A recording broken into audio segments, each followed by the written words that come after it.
The mahogany conference table seemed to stretch endlessly before me as I sat listening to the will reading. Michael, my older brother, lounged in our father's old chair at the head of the table, already playing the role of CEO before the papers were even signed.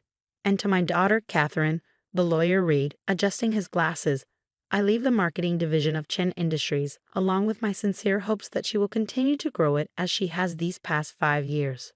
I kept my face carefully neutral, though my hands clenched in my lap. 5 years of expanding the marketing division into a powerhouse that generated 40% of the company's revenue, and this was my inheritance. And to my son, Michael, the lawyer continued, I leave controlling interest in Chen Industries, including all assets, properties, and patents, with full executive authority effective immediately. Michael's smile widened. He'd been practicing that smile since we were kids, the one that said, I win, without saying a word. My name is Catherine Chen, and at 34, I thought I understood family dynamics. But watching my brother take control of everything our father had built, everything I'd helped grow, I realized I'd underestimated just how far sibling rivalry could go. If there are no questions, the lawyer said, gathering his papers, I'll file these with the court today. Actually, I said, speaking for the first time since the reading began, I'd like to see the original will, the one from before Dad's revision. Michael's smile flickered slightly.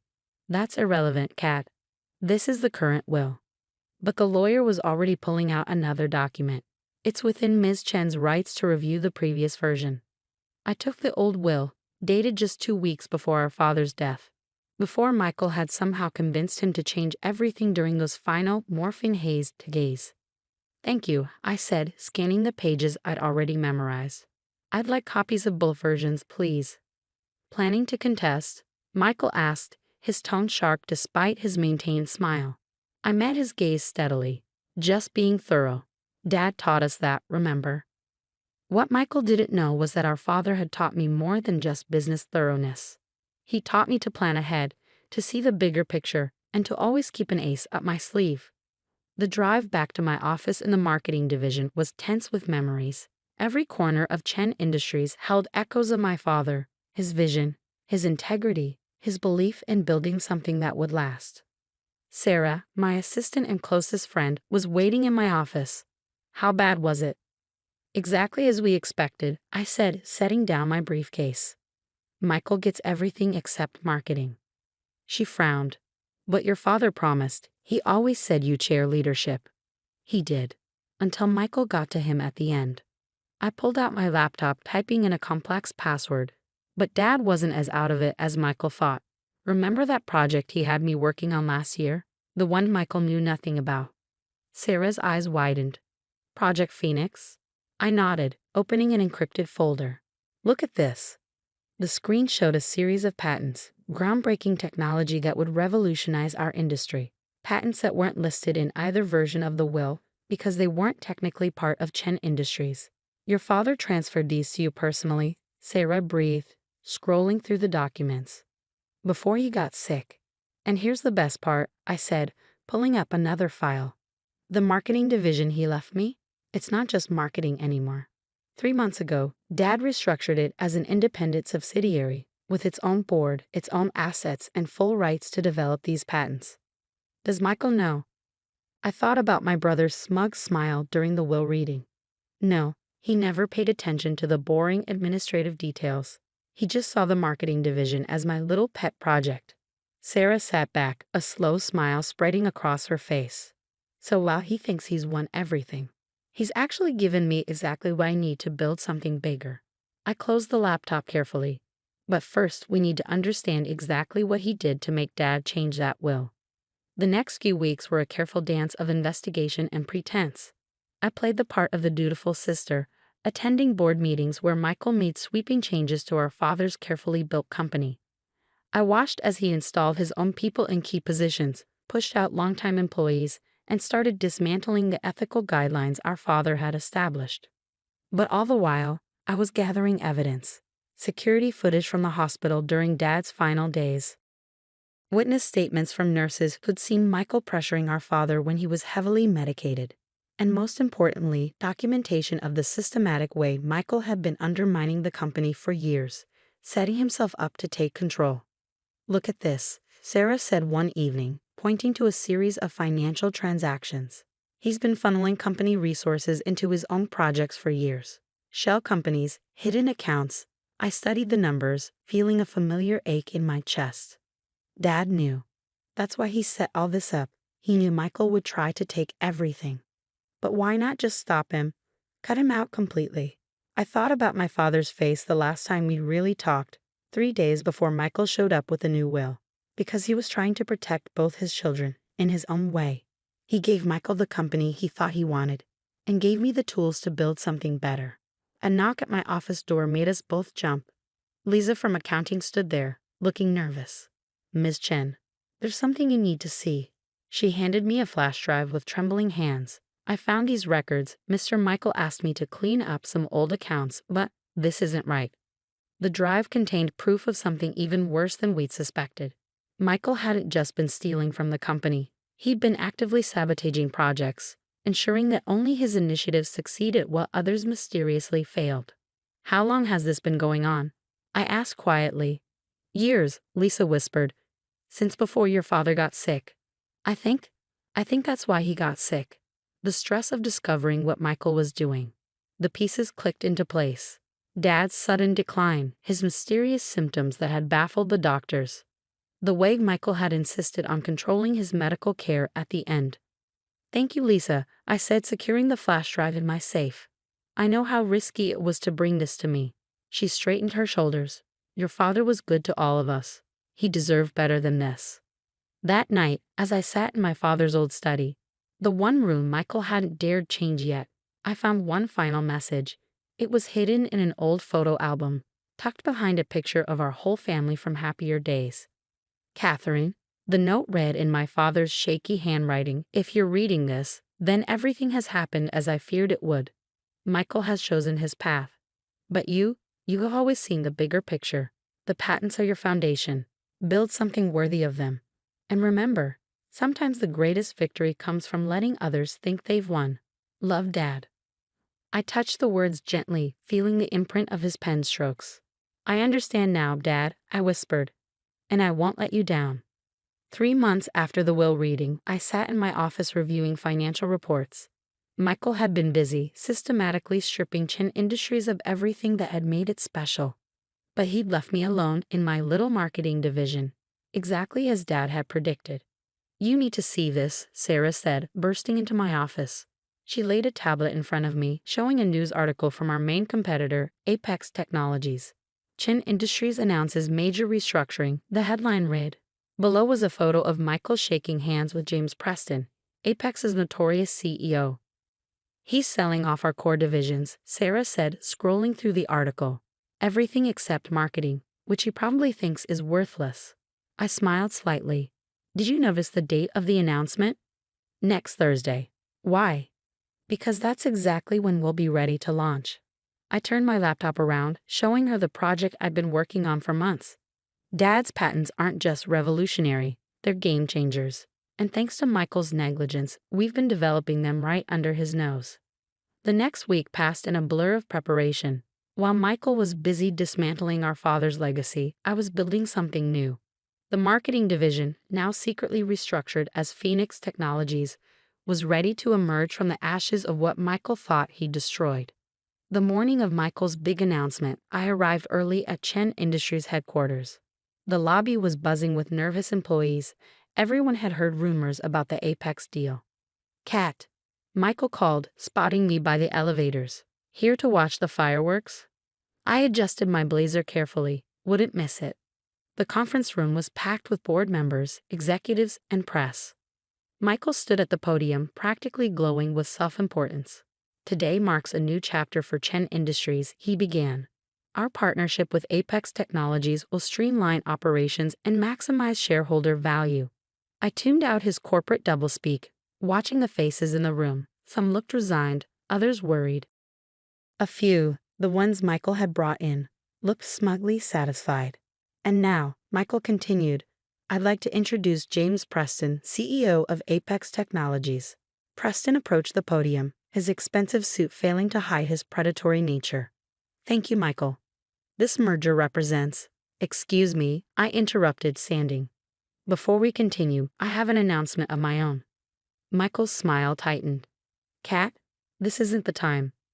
Actually, it's exactly the time. I nodded to Sarah, who started distributing folders to everyone in the room.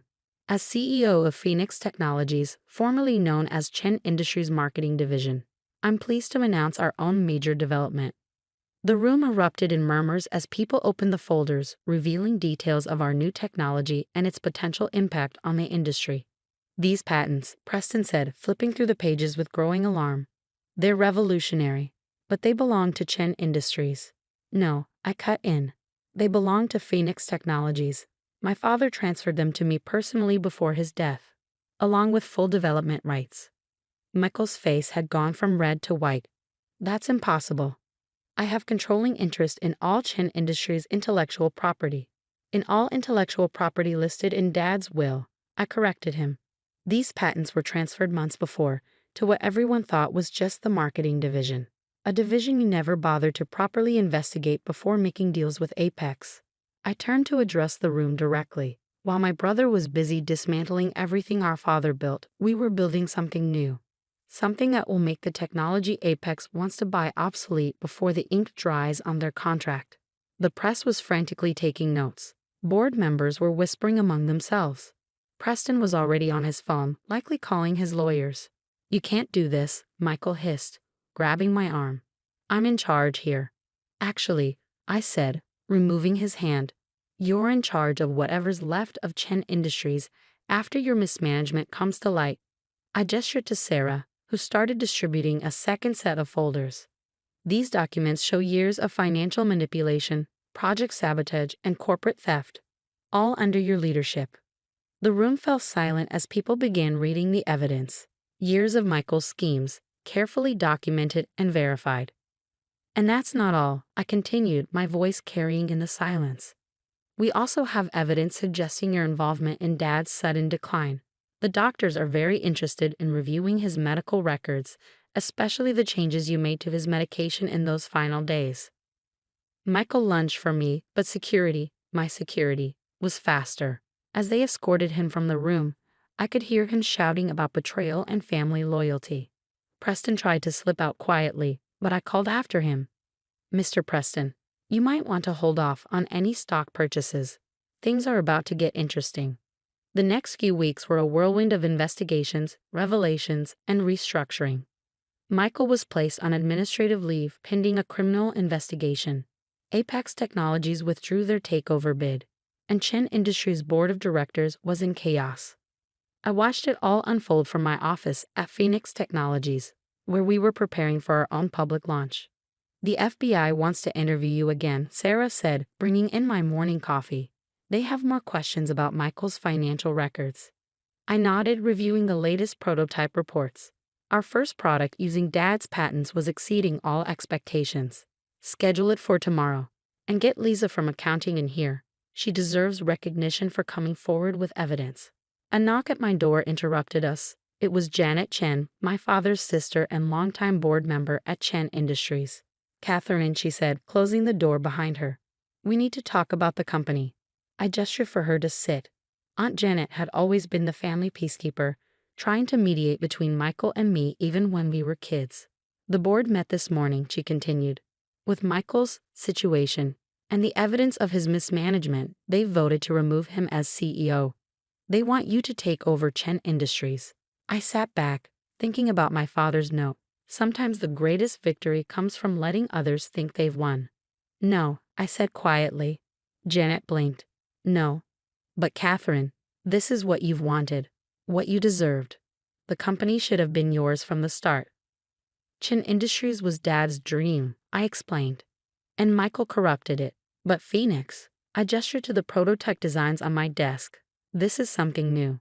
Something built on Dad's principles but free from the past's shadows. The board won't accept this. The shareholders will be very interested in the partnership I'm about to propose. I pulled out a document I'd been preparing. Phoenix Technologies wants to work with Chen Industries as equals. We'll license our patents, collaborate on development, but remain independent entities. Janet studied the proposal, her expression thoughtful. You're not just protecting your father's legacy, she said finally. You're building your own. Exactly. And in doing so, I'm honoring what Dad really wanted, for both his children to find their own path. The news of Michael's arrest broke the next morning. The evidence was overwhelming. Years of financial fraud, corporate espionage, and most damning of all, medical records showing he deliberately manipulated our father's medication to keep him confused and compliant during those final days. I visited him once in jail before his trial. He sat across from me in an orange jumpsuit, his arrogance finally stripped away. Why? I asked simply. He stared at his hands. I had to prove I could run the company better than you. Dad always favored you, his brilliant daughter who understood the business like he did. I was just there. Dad loved us both, I said. He tried to protect us both in his way. You just couldn't see it. And now you've won, he said bitterly. Got everything you wanted. I stood to leave. No, Michael. I built something of my own. That's what Dad was trying to teach us all along. 6 months later, I stood on a stage at the Phoenix Technologies launch event. Our first product, a revolutionary clean energy system based on Dad's patents, was being unveiled to overwhelming acclaim. In the front row sat Aunt Janet, along with key members of both Phoenix and Chen Industries boards. The partnership between the companies had already led to groundbreaking developments. My father, I told the audience, believed that true success wasn't about winning at all costs. It was about building something meaningful, something that makes the world better. Today, we honor that belief. Later that evening, I visited Dad's grave, placing fresh flowers beside his headstone. The autumn air was crisp, carrying the scent of changing seasons. You were right, I said softly, about everything. Michael choosing his path, about me needing to find my own way. I understand now why you set things up the way you did. I placed a small model of our first Phoenix product beside the flowers. It incorporated all of his best ideas while adding something new, exactly as he taught me to do. Sarah found me there as the sun was setting. The board's waiting for our final approval on the expansion plans. I touched Dad's headstone one last time. What do you think he'd say about all this? She smiled. I think he'd say his daughter built something worthy of his legacy and then surpassed it. Walking back to my car, I thought about everything that had happened. Michael's betrayal had been painful, but it had freed me to create something new. Something that honored our father's principles while charting its own course. Phoenix Technologies wasn't just a company, it was proof that sometimes losing what you thought you wanted leads you to build something better than you imagined. Dad had known that all along. He'd given Michael the company he thought he wanted, and given me the tools to build something more. In the end, we'd both gotten exactly what we needed. As I drove home in the gathering dusk, I thought about that old photo album in Dad's study, the one with his final message. I'd moved it to my office at Phoenix, a reminder that some legacies aren't about what you inherit, but what you choose to build. And I was just getting started.